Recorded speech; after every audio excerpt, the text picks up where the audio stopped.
Halo guys, welcome back again to my channel. Bersama saya Hansen di sini, dan seperti biasanya setiap harinya saya akan buatkan video seputaran cryptocurrency. So, bagi teman-teman tertarik seputaran cryptocurrency, boleh aja langsung bantu saya like dan juga subscribe. Jangan lupa juga untuk hidupkan lonceng notifikasinya supaya teman-teman gak ketinggalan update terbaru seputaran cryptocurrency.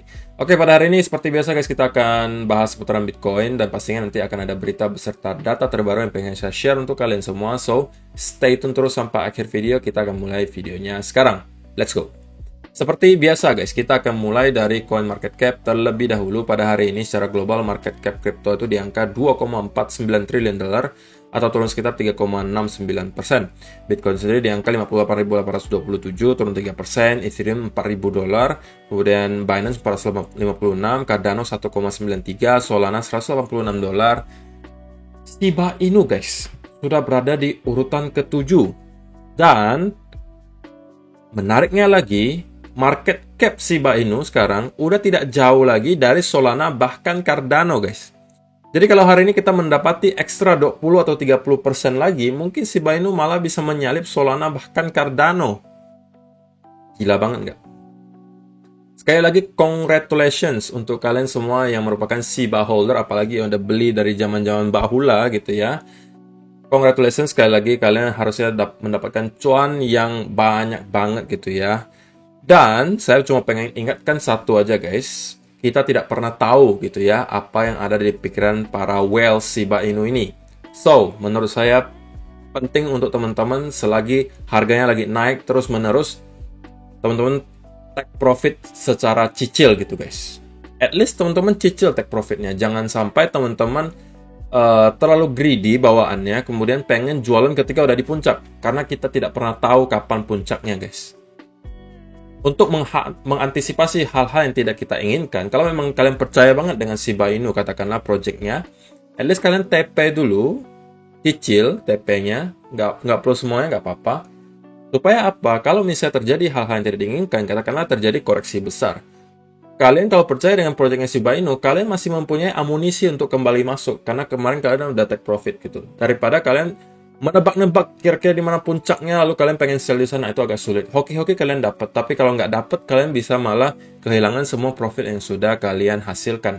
Jadi saran saya, tolong sedikit take profit lah gitu ya, cicil at least. Oke? Itu opini pribadi saya, terserah sih teman-teman mau dengar atau tidak, terserah. Cuman ini saya ingatkan saja gitu ya. Karena seperti yang teman-teman bisa lihat di Dogecoin kemarin, banyak sekali orang menebak, wah $1 ini, $1 sampai $1, tapi nyampe-nya nggak sampai segitu. Dan orang-orang yang menunggu sampai $1 itu nggak mau take profit sama sekali, ujung-ujungnya malah nyampe sekarang $0,23 lagi kan. Dan bisa jadi semua profit yang dihasilkan hilang seketika. Jadi jangan sampai itu terjadi ke teman-teman, at least kalian udah take profit sebagian, oke? XRP $1, Polkadot $40,9, Dogecoin 0,23, Terra Luna $40,08. So, itu adalah outlook sementara dari beberapa top coin yang ada. Sekarang kita masuk dulu ke berita-berita terbaru. Oke, jadi berita pertama adalah soal Friday's Joe breaking 3.2 billion Bitcoin option expiry could kickstart a new rally. Jadi besok guys, seperti biasa, biasanya Jumat kan ada Bitcoin option expiry ya. Besok juga ada, dan angkanya itu cukup besar kali ini, 3,2 miliar dolar. Biasanya kan hanya ratusan juta dolar kita lihat ya. Kali ini lumayan besar. Besok jadi ada Bitcoin option expiry sebesar 3,2 miliar dolar. So, teman-teman yang trading besok ya harus lebih waspada gitu ya. Kalau misalnya yang spot ya nggak perlu terlalu khawatir gimana lah, karena secara historis, kalaupun kita ngelihat ada koreksi ataupun sideways yang dihasilkan oleh Bitcoin option expiry, ya itu nggak lama biasanya. Cuman ya efeknya mungkin ke trader-trader yang short term gitu. Jadi ini saya cuma perlu ingatkan. Dan kalau misalnya Bitcoin mampu bertahan di atas 60.000 dikatakan di sini, para bull itu akan mendapatkan profit sebesar 715 juta dolar. Dan menurut saya kalau misalnya kita mampu bertahan di atas 60.000 besok, karena di sini banyak yang call angka 60.000 nih.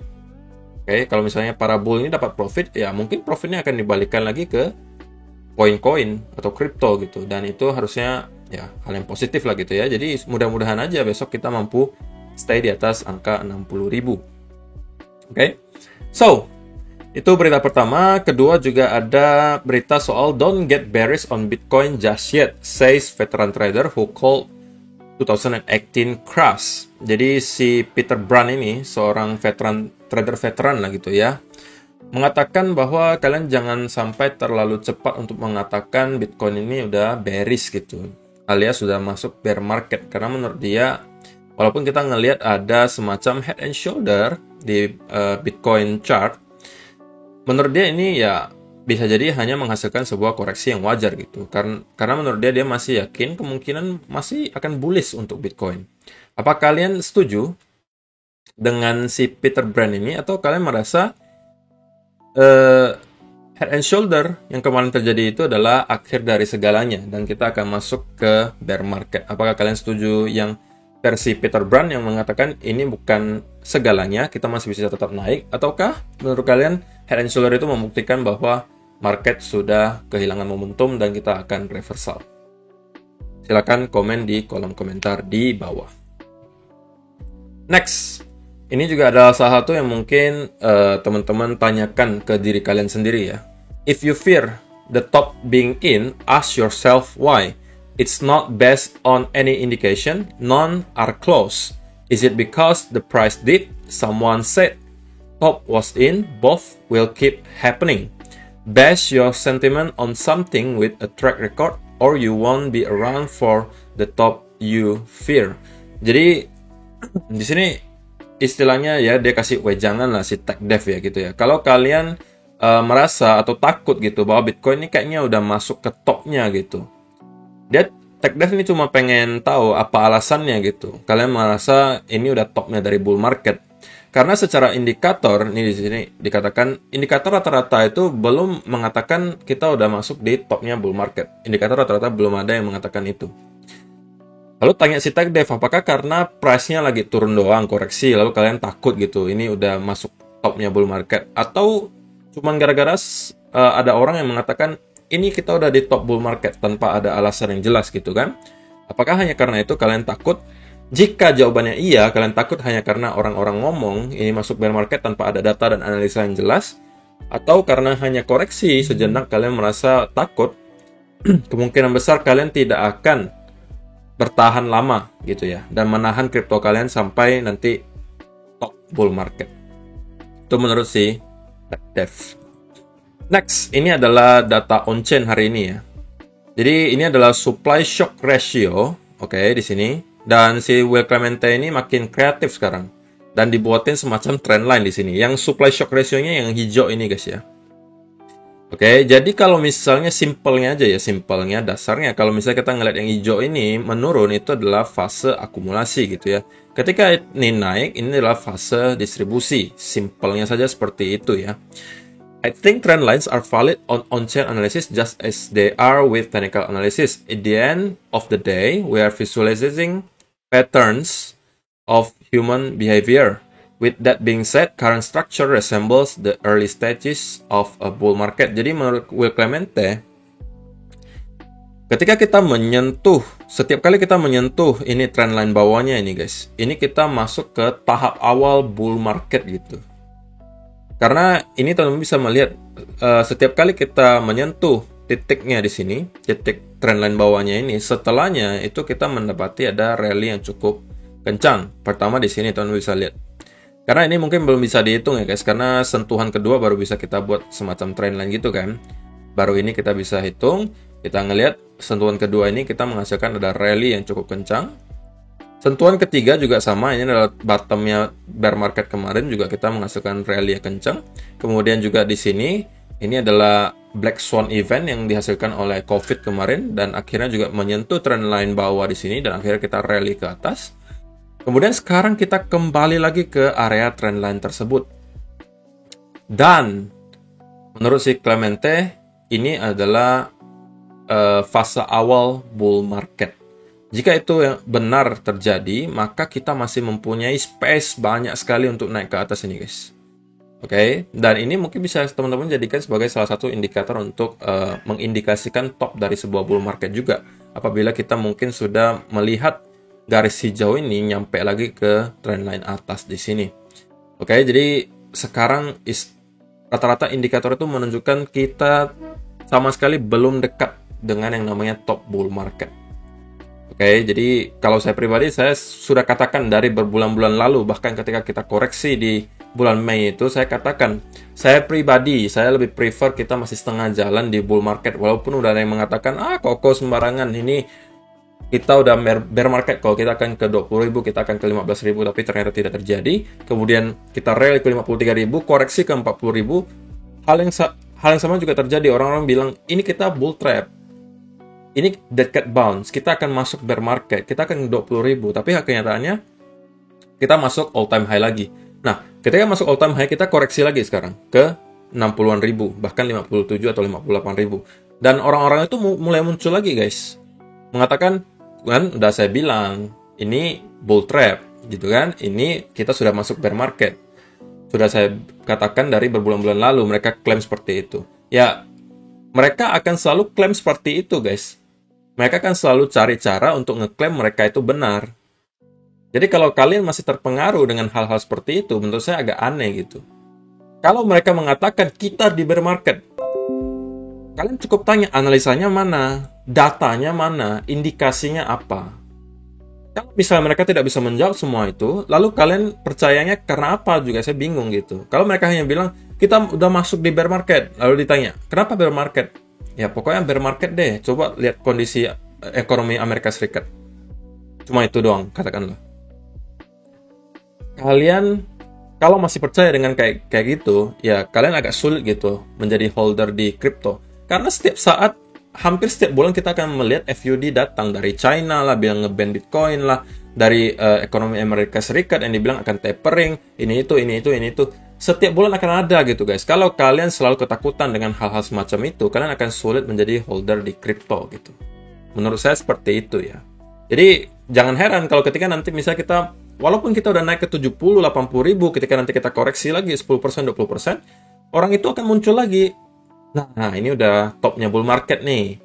Awas jualan ya, jangan sampai ketinggalan jualan nih. Nah, pasti ada aja. Jadi, saya udah ingatkan dari sekarang, jangan sampai lagi kalian tertipu omongan mereka, kecuali mereka sudah mempunyai argumen yang jelas, analisanya jelas, datanya ada, indikasinya ada. Nah, mungkin kalian boleh jadikan sebagai pertimbangan. Tapi kalau cuma ngomong doang, kita udah di bear market. Kalau kalian masih percaya, ya saya nggak ngerti juga gitu kan. Oke. Kemudian, ini juga adalah salah satu indikator yang bisa menunjukkan top dari sebuah bull market atau bahkan bottomnya. Area hijau ini adalah daerah bottomnya, daerah merah ini adalah daerah topnya gitu. Oke, jadi seperti yang tadi dikatakan si TechDev itu, tidak ada satu indikator pun, atau at least kebanyakan indikator itu belum mengatakan kita udah di top dari bull marketnya Bitcoin. Semuanya, hampir rata-rata semuanya belum mengatakan belum gitu. Jadi kalau misalnya kalian ragu, ya cek saja ini data-datanya, historisnya seperti apa, dicek saja. Nah, ini kita ngomongnya kan berdasarkan data, bukan hanya berdasarkan opini gitu kan. Kalau saya opini doang, saya juga bisa bilang, oh kita udah di bear market. Lalu ditanya, kenapa bear market? Ya, pokoknya saya ngerasa udah kayak ketinggian nih, kemahalan nih Bitcoin. Nah, itu kalian hati-hati aja dengan omongan kayak gitu. Oke? Lalu ada yang bilang lagi, wah, kenapa udah masuk bear market? Iya, lihat aja market cap-nya udah berapa nih, udah gede banget. Uang dari mana lagi untuk ngedorong Bitcoin? Pasti ada juga yang seperti itu, gitu kan? Kalau analisanya cuma seperti itu, menurut saya terlalu basic gitu ya. Dan menurut saya tidak terlalu, gimana ya? Tidak terlalu valid lah istilahnya, kalau hanya argumennya seperti itu. Oke? So, kita langsung masuk aja ke chartnya Bitcoin hari ini, yang sebenarnya, ya, pergerakan hari ini ya nggak exciting banget sih guys. Oke, nggak exciting banget karena kita ya membentuk semacam sideways lah di sini ya. Kita bertahan cukup baik di sekitaran area 58.000. Saya pribadi sih masih sama ya guys ya. Saya masih menunggu di sekitaran area ini guys. Oke. Sekitaran area ini saya masih. Oke. Ya berarti saya masih expect ya sedikit lagi kita akan membuat satu lagi lah gitu ya, low ke bawah sebelum pada akhirnya kita melihat ada bounce gitu ya. Jadi di sekitaran area 57.500 sampai 57.000 itu menurut saya adalah area yang perlu saya perhatikan, kecuali gitu guys, kecuali ya dari sini kita mendapatkan sebuah rally, oke. yang bisa menembus trendline di sini. Oke. Dan kita mampu konsolidasi di atas, maka kalau ini yang terjadi, kemungkinan saya langsung akan flip lagi bullish dan masuk di sekitaran sini. Tapi sebelum itu terjadi, oke, kita masih selalu ada kemungkinan untuk membuat satu lagi low, oke, sebelum kita benar-benar rally ke atas gitu ya. Dan memang dari kemarin saya nunggunya sih di sekitaran area itu, area sini guys. Selain juga itu adalah 1272-nya. Di sini kalau misalnya teman-teman tarik Fibonacci retracement juga, oke, ya kurang lebih nyampe di angka 0,382-nya. Oke, jadi menurut saya ini adalah area yang cukup penting untuk kita perhatikan. Dan sebelum area ini dicapai, ya saya bakalan menunggu dulu. Saya cuma nunggu kalau misalnya ini nyampe ke sini dan tiba-tiba kita mendapati ada pattern reversal di sini, ya saya akan ikutan. Atau kita break dari sini, konsolidasi di atas, ya saya juga akan ikutan. Tetapi kalau misalnya yang terjadi adalah kita mendapati ada drop yang berbentuk impulsif seperti ini, ya saya nggak akan langsung masuk guys. Tidak serta-merta ketika nyampe ke sini saya akan masuk ya guys. Saya harus ngelihat ada bukti bahwa para bull udah mulai take control lagi. Dengan mungkin caranya ada pattern reversal di sini, double bottom kah, triple bottom kah, atau inverse and shoulder, apapun itu. Atau kalau tidak ada, ya saya akan menunggu terlebih dahulu. Oke, kalau belum ada tanda-tandanya, ya saya tidak akan masuk gitu. Karena menurut saya berarti setupnya belum jelas. Oke, jadi simpelnya seperti itu aja guys. Outlooknya sebenarnya belum berbeda sama sekali dengan yang kemarin. Saya masih expect kemungkinan di area 57-an ribu ini adalah area yang penting untuk kita perhatikan. Kecuali kalau kita sudah langsung mampu break dari sini. Oke. Jadi kalau misalnya pun kita mendapati, ini bearish scenario-nya ya guys ya. Kalau misalnya kita mendapati impulsive move, oke, kemudian tidak mampu bertahan di sekitaran sini, maka next resistance itu di sekitaran 53.000. Dan kalau misalnya nyampe ke sini, menurut saya ini adalah buy zone yang sangat baik gitu ya. Dan saya wajib lah gitu ya cari setup di sekitaran sini kalau misalnya sampai gitu ya. Untuk sementara asumsi saya kemungkinan tidak akan nyampe ke serendah itu gitu ya. Jadi sekitaran sini masih adalah area yang saya perhatikan. Kalau misalnya nanti saya dapati ada pattern reversal, mungkin di sini akan saya start untuk masuk. Oke, jadi itu aja untuk hari ini guys. Terima kasih yang sudah menonton sampai selesai. Semoga bermanfaat video kali ini. Dan kita akan bertemu lagi di video yang berikutnya. Bye-bye.